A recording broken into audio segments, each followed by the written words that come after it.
Today we read a good chunk of the end of Paul's letter to the Galatians.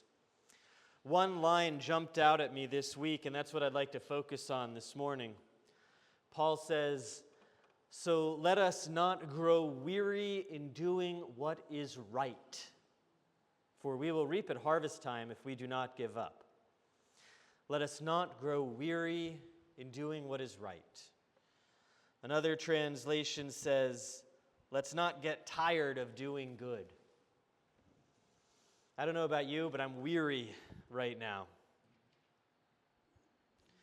I am tired of wars raging far away and not being able to do anything useful to help. I am tired of the gap between rich and poor purposefully growing wider each day. I am tired of the spread of disinformation and rhetoric that promotes violence against the most vulnerable. I am tired of political expediency taking the place of truth and cooperation. I'm tired, down to my bones. I want to check out. I want to find a cottage deep in the forest with no internet connection and become a hermit. Just me and a stack of novels. And I'll stay there until the world sorts out its issues.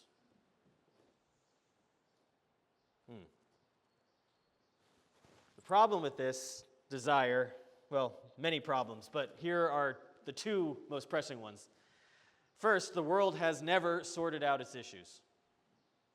There has never been a time of peace and prosperity for all, except on Star Trek. And that takes place hundreds of years into a fictional future. After World War III, by the way. Second, running off to my idyllic forest cottage is a complete dereliction of my duty as a follower of Jesus. While some are called to the cloistered life, I am not one of them. In his earthly ministry, Jesus remained stuck in with the people he encountered, so especially those on the margins of his society. In the gospel reading today, Jesus turns his disciples, that is, ones who learn, into apostles, that is, ones who are sent. Jesus gives them a mission in the world, and we have inherited their mission in our generation.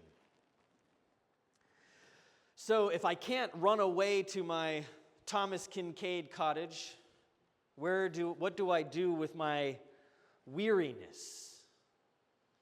I've spoken at length in recent sermons about the need for rest and renewal, so today I'm going to go in a different direction, though rest and renewal remain super important to tending our exhaustion. I needed an injection of wisdom this week, and I found it in my favorite novel. J.R.R. Tolkien knew a thing or two about not growing weary in doing what is right. A veteran of the trenches of World War I, Tolkien spent decades imagining Middle-earth, a fantasy world that shared the grim challenges facing the real one. He published The Hobbit 2 years before the outbreak of World War II, and his epic trilogy about a decade after the war's end.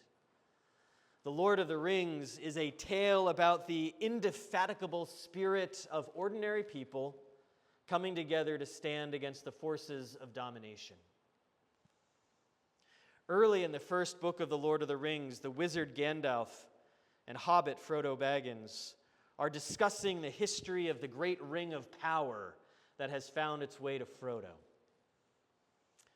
Always after a defeat and a respite, the shadow takes another shape and grows again, Gandalf says. I wish it need not have happened in my time, Frodo says. So do I, Gandalf says, and so do all who live to see such times. But that is not for them to decide. All we have to decide is what to do with the time that is given us. Frodo voices the wish that is lodged somewhere inside all of us. Why do I have to be around for war and political violence and climate calamity and all the rest? Why couldn't this have happened in some other time? And the answer is that it did. It has. at every other time in one form or another. And that's why Gandalf offers the wisdom about deciding what to do with the time that is given to us. And this decision is not a one-time event. We decide every day.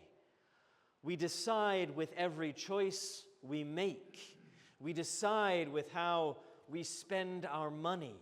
We decide with every action of our elected leaders that we either protest or condone.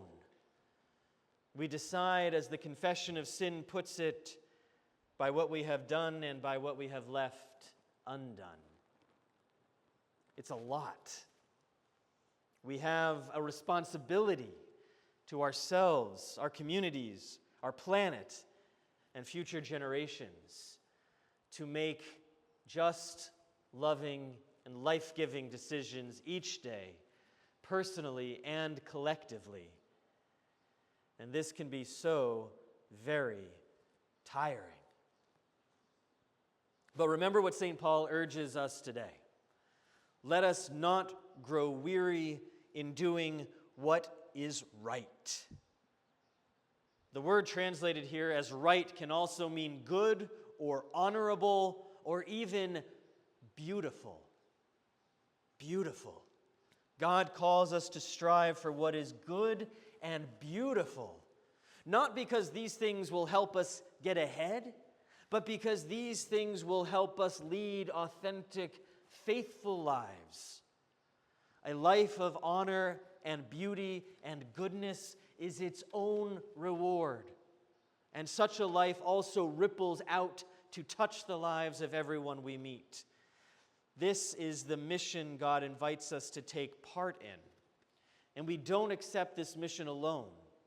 We decide again and again to come together in this place to support one another, to share our weariness, and to lift each other up in the power of the Spirit. I'll close today with another scene from The Lord of the Rings, this time from the excellent movie versions. Frodo and Samwise are nearing the last stage of their journey toward the land of Mordor, where the shadows lie. As Frodo falters, Sam speaks this stirring speech. And it's a little on the long side, but I'm going to tell you the whole thing. It's like in the great stories, Mr. Frodo, the ones that really mattered, full of darkness and danger they were. And sometimes you didn't want to know the end, because how could the end be happy? How could the world go back to the way it was when so much bad had happened? But in the end, it's only a passing thing, this shadow. Even darkness must pass. A new day will come. And when the sun shines, it will shine out the clearer. Those were the stories that stayed with you, that meant something, even if you were too small to understand why. But I think, Mr. Frodo, I do understand. I know now. Folk in those stories had lots of chances of turning back, only they didn't. They kept going because they were holding on to something. The stricken Frodo looks at him and asks, "What are we holding on to, Sam?" Samwise pulls Frodo to his feet, looks him right in the eye, and says that there is some good in this world, and it's worth fighting for. These are words I try to remember when I am weary. There is some good in this world that's worth fighting for. The shadow is a passing thing. A new day will come. The psalmist said as much in today's psalm. Weeping may spend the night, but joy comes in the morning. As we press on in our weariness, never giving up in doing good, God's promise made through the prophet Isaiah comes to mind. The Lord gives power to the faint and strengthens the powerless. Even youths will faint and be weary, and the young will fall exhausted. But those who wait for the Lord shall renew their strength. They shall mount up with wings like eagles. They shall run and not be weary. They shall walk and not faint. Amen.